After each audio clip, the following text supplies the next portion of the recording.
اس ذات کے شکوے کرنے والے آج بھی موجود ہیں، جو اس ذات کے شکوے کرتے ہیں، سوال کرتے ہیں کہ جب اللہ کو اپنے بندے سے، توجہ ہے نا آپ کی میری، اب اگلی باتوں پہ اگر آپ کی توجہ ہوگی تو آپ کو بات سمجھ آئے گی۔ سوال آج کے اس ماحول میں جو پوزیشن ہے ہمارے ملک کی، غیر مسلم بھی سوال کرتا ہے، مسلمان بھی سوال کرتا ہے۔ کافر تو سوال کرتا ہے، وہ کہتے ہیں ہمیں کہتے ہیں یہ اللہ کو نہیں مانتے، ہم سیلاب ہمارے پاس بھی ہے، یہ جو ماننے والے ہیں سیلاب ان کے پاس بھی ہے، ہم اللہ کو نہیں مانتے، زلزلے ہمارے پاس بھی آتے ہیں، زلزلے ان کے پاس بھی آتے ہیں، ہم اللہ کو نہیں مانتے لیکن جس قحط اور وبا کا شکار ہم ہوتے ہیں اسی کا شکار یہ بھی ہوتے ہیں۔ کافر تو سوال کرتا ہے، اس پہ دکھ نہیں ہوتا، دکھ تب ہوتا ہے جب اللہ کی ذات پہ مسلمان سوال کرے۔ آج کا مسلمان کہتا ہے اللہ کو جچتا ہی کوئی نہیں، یہ اللہ کو جچتا ہی نہیں کہ بارش آ رہی ہے، کوہ سلیمان برس پڑا، سیلاب کے ریلے، گھروں کے گھر اجڑ گئے، خاندان تباہ ہو گئے، تو اللہ کو کہاں محبت ہے اپنے بندے سے؟ یہ آج کا مسلمان اللہ کو ماننے والا، کلمہ پڑھنے والا کہہ رہا ہے اللہ کو کہاں محبت ہوئی اپنے بندوں سے؟ اگر اللہ کو محبت ہے تو یہ عذاب کیوں آیا؟ اللہ کو محبت ہے تو سیلاب کیوں آتے ہیں؟ اللہ اپنے بندوں سے محبت کرتے ہیں تو یہ طوفان کیوں آتے ہیں؟ سوال سمجھ آ رہا ہے آپ کو؟ تو جواب سنیے۔ محبت، میں نے اس سے کہا محبت ہے کیا؟ محبت اس کو تو نہیں کہتے کہ روک ٹوک نہ ہو، اس کو محبت کا یہ معیار نہیں۔ والدین اولاد سے محبت کرتے ہیں لیکن اگر وہ غلط حرکت کرے گا تو ٹوکیں گے نا؟ کیا یہی محبت ہے کہ والدین کہہ دیں نہیں ہمیں تم سے محبت ہے جو کچھ مرضی کرتے رہو؟ پیر صاحب کہہ دیں مریدین سے ہمیں تم سے محبت ہے جو کچھ مرضی کرتے رہو، استاد شاگردوں سے کہہ دو ہمیں تم سے محبت ہے جو کچھ، ایسا ہو جا؟ محبت کا یہ معیار ہے ہی نہیں جو تم نے بنایا ہوا ہے، بلکہ محبت کا معیار یہ ہے جس سے جتنی محبت ہوتی ہے سختی روک ٹوک اتنی زیادہ ہوتی ہے۔ میرے خیال میں اب آپ کو باتیں سمجھ نہیں آ رہی، میری آ رہی ہیں؟ مکتب عشق کے اصول نرالے دیکھے، مکتب عشق کے اصول نرالے دیکھے، اسے چھٹی نہ ملی جس نے سبق یاد کیا۔ نہیں سمجھ آ رہی آپ کو؟ اسے چھٹی نہ ملی جس نے سبق یاد کیا۔ جتنا جو اللہ کے قریب ہوتا ہے اللہ کی اس پہ توجہ اور زیادہ ہوتی ہے، اور یہ محبت یہ نہیں ہے کہ اس کو روکا نہ جائے بلکہ اس کو ہی روکا جائے گا جس سے محبت ہے۔ باپ کو اپنی اولاد سے جتنی شدید محبت ہے یہ اتنی سختی زیادہ کریں گے۔ مہمان گھر میں آئے، اس مثال سے آپ کو بات بڑی سمجھ میں آئے گی۔ مہمان گھر میں انٹر ہوئے، بچہ رو رہا ہے، مہمان میزبان سے پوچھتے ہیں کہ بچہ کیوں رو رہا ہے؟ جواب ملتا ہے ماں رلا رہی ہے۔ مہمان کہتا ہے بھئی کون رلا رہی ہے؟ میزبان کہتا ہے ماں بچے کو رلا رہی ہے۔ مہمان کہتے ہیں بھلا ماں بھی بچے کو رلاتی ہے؟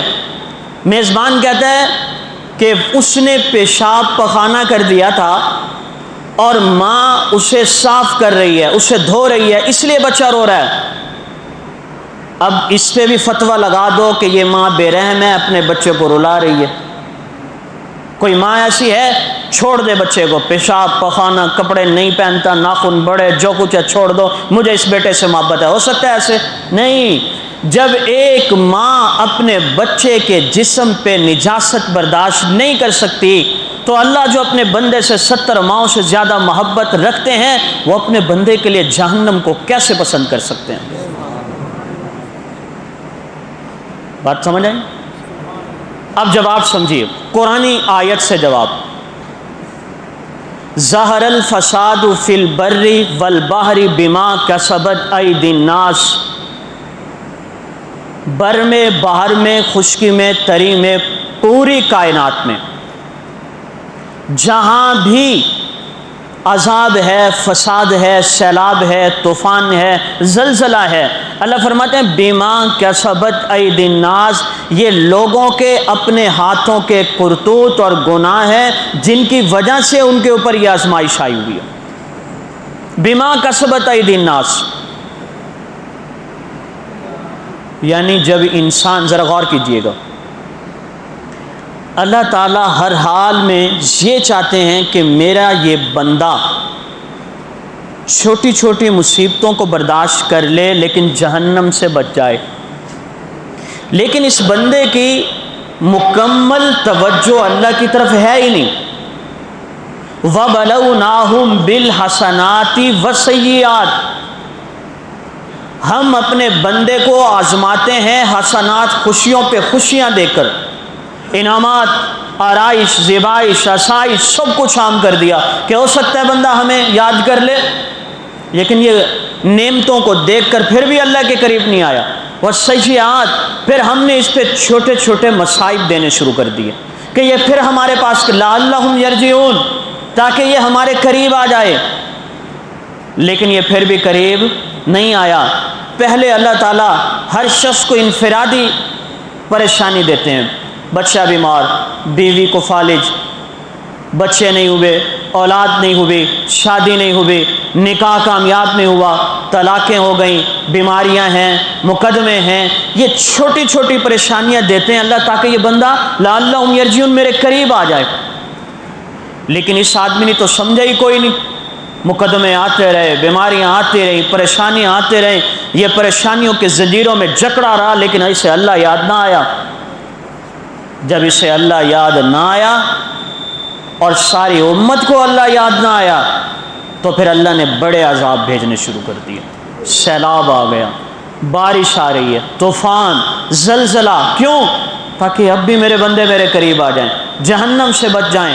لیکن یہ امت، اس کا دل اتنا سخت ہو چکا ہے، نہ یہ چھوٹی چھوٹی پریشانیوں سے اللہ کے قریب ہے اور نہ یہ زلزلے اور سیلاب کو دیکھ کر اللہ کے قریب ہوتی ہے۔ میں ہر جگہ یہی بات بتا رہا ہوں۔ اب یہ جو سیلاب کی کیفیت ہے، کون ہے جس نے توبہ کر لی ہو؟ کون ہے جس کے دل میں ڈر اور خوف پیدا ہو گیا ہو کہ یار اللہ کی پاور دیکھیں، سیلاب ایسے زمین کو، ایسے گھروں کو جڑ سے نکالتا ہوا جا رہا ہے، پانی میں جانور تیرتے جا رہے ہیں، گھر تیرتے جا رہے ہیں، انسان تیرتے جا رہے ہیں۔ اس منظر کو دیکھ کے کسی کو توبہ کی توفیق تو نہیں ہوئی، کسی نے نماز پڑھنا شروع تو نہیں کی، کسی نے شیو بند کر دیو، میں آج کے بعد اللہ کی نبی کی سنت کو ذبح نہیں کروں گا، کوئی 2 رکعت نفل، کسی نے کوئی تہجد کے وقت اٹھ کے رویا ہو کہ اللہ ہم گناہگار ہیں، ہم سے امتحان نہ لیں، آزمائش میں نہ ڈالیں، یا اللہ اس آزمائش کو ختم کر دے۔ مجھے بتاؤ کوئی ہے ایسا؟ کوئی ایسا نہیں ہے۔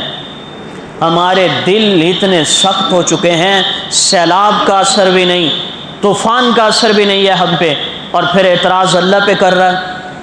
اللہ کو تو چاہیے نہیں تھا، اللہ تعالیٰ کے اب یہ جملے آپ بھی سن رہے ہوں گے کہ یہ اللہ کو تو نہیں جچتا، اللہ کو کیا پڑ گئی کہ عذاب آ گیا، اللہ کو کیا ضرورت ہے کہ سیلاب آ گیا۔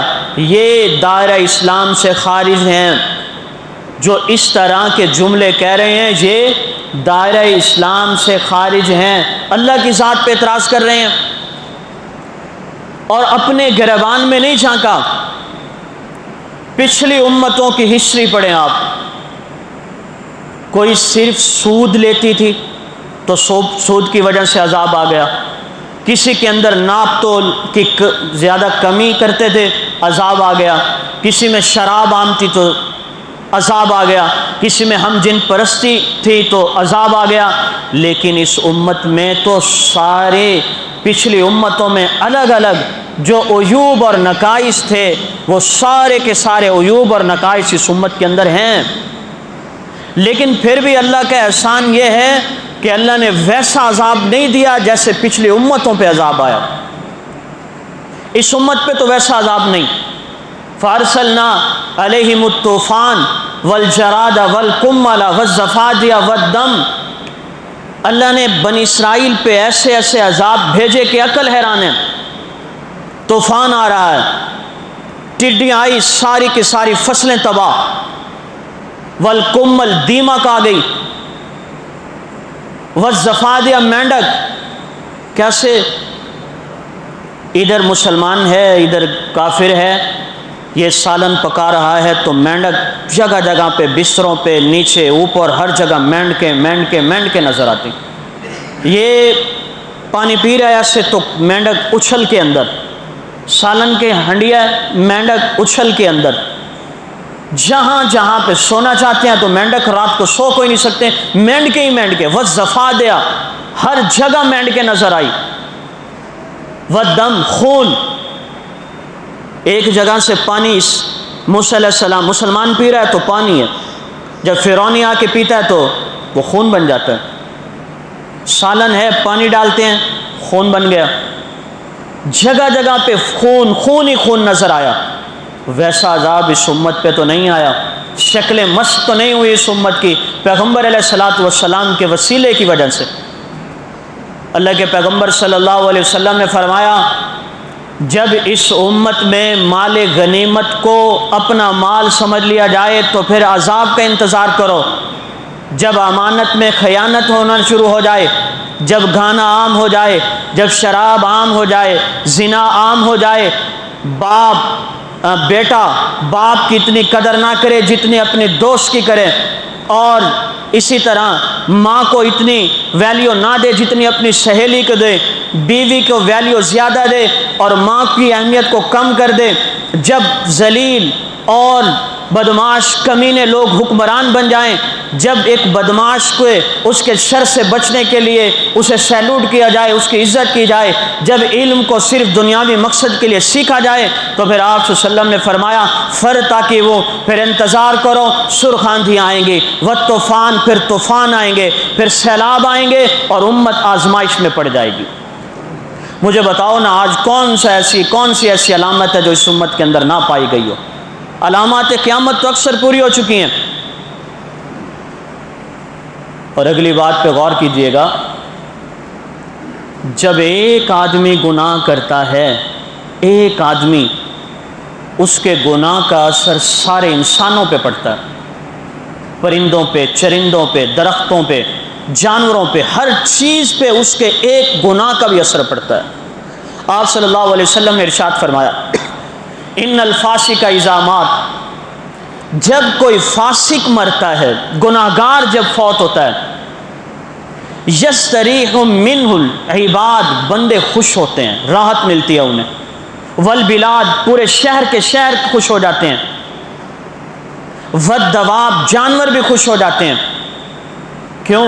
اس لیے کہ اس کے گناہوں کا اثر سب پہ اوپر تھا، اور جب نیک آدمی فوت ہوتا ہے یہ ساری چیزیں روتی ہیں، آسمان کے فرشتے روتے ہیں، جس زمین پر بیٹھ کر وہ عبادت کرتا تھا زمین کے وہ حصے روتے ہیں، آسمان کے دروازوں سے جہاں سے اس کے رزق کا آرڈر آتا تھا وہ دروازے روتے ہیں، جہاں سے اس کے اعمال آسمان پہ جاتے تھے وہ دروازے روتے ہیں کہ اللہ کا نیک بندہ چلا گیا۔ لیکن جب کوئی فاسق، فاجر، گناہگار فوت ہوتا ہے تو یہ کائنات کے لوگ خوش ہوتے ہیں، اچھا ہوا کہ اس کی نحوست سے ہم بچ گئے ہیں، وہ دنیا سے چلا گیا۔ ایک آدمی بھی جب گناہ کرتا ہے تو ساری کائنات پہ اس کا اثر پڑتا ہے۔ آپ کو پتہ ہے ہمارے گناہوں کی وجہ سے ہر پھل کا سائز وہ نہیں رہا جو اصل میں ہے، ہمارے گناہوں کی وجہ سے پھلوں کے اندر وہ مٹھاس نہیں رہی جو ان کی اوریجنل مٹھاس ہے۔ علامہ ابن کثیر رحمۃ اللہ علیہ فرماتے ہیں، ابن زیاد کے دور میں ایک تھیلی ملی۔ کیا ملی؟ ایک تھیلی ملی۔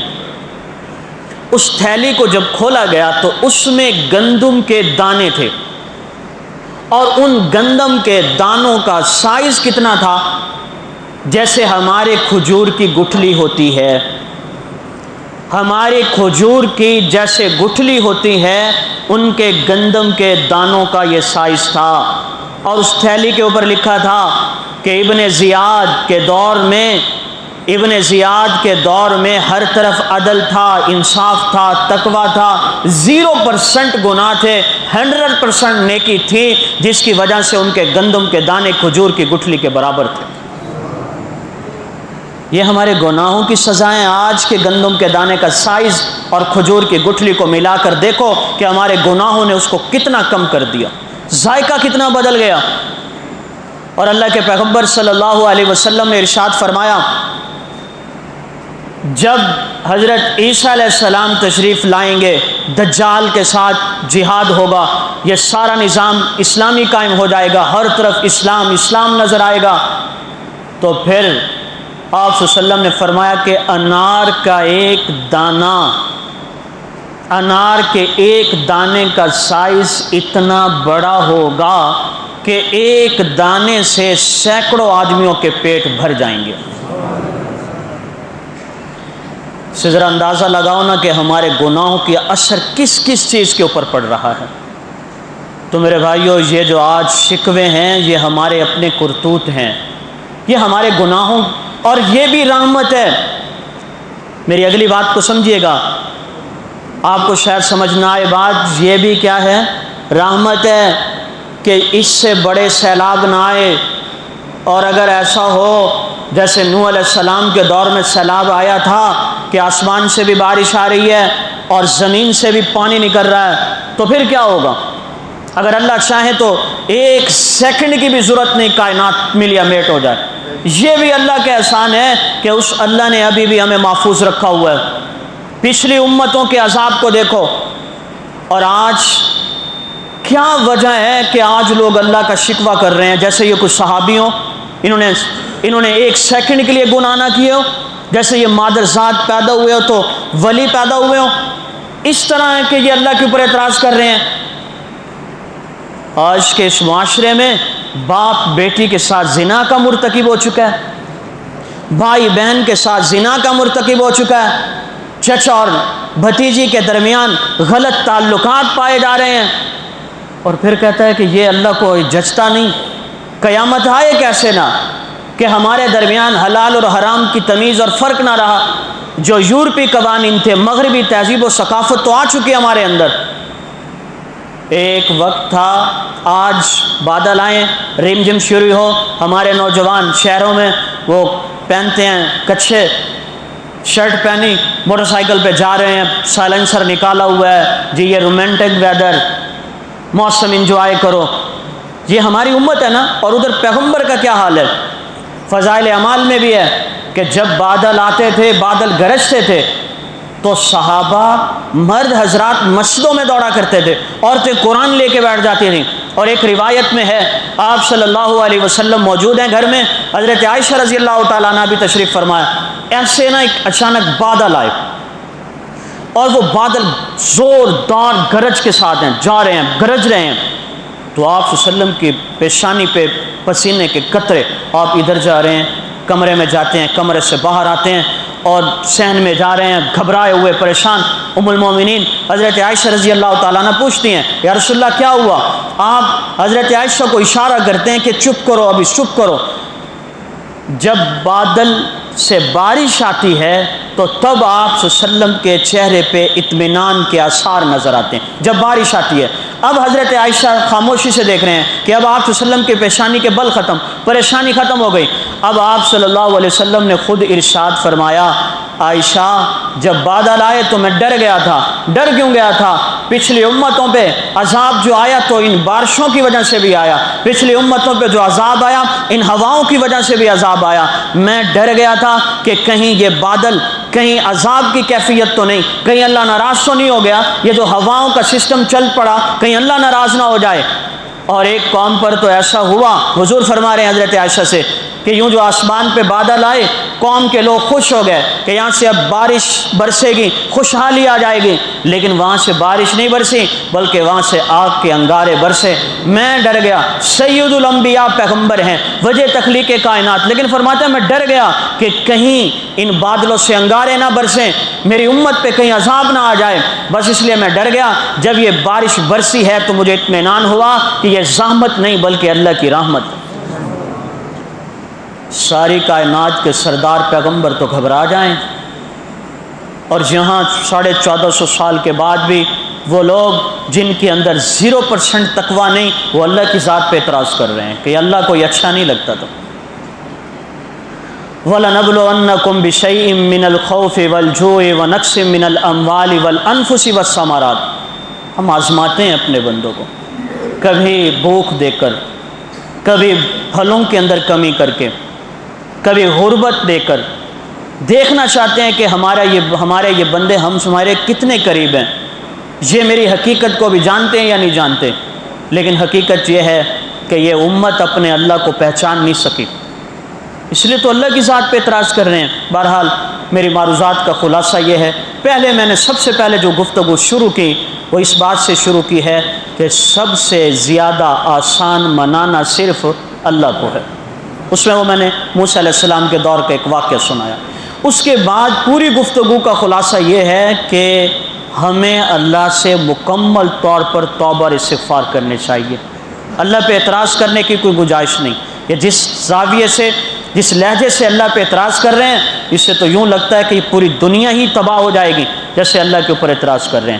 اللہ تعالیٰ سے دعا ہے اللہ ہم پہ رحم فرمائے۔ وآخر دعوانا الحمدللہ۔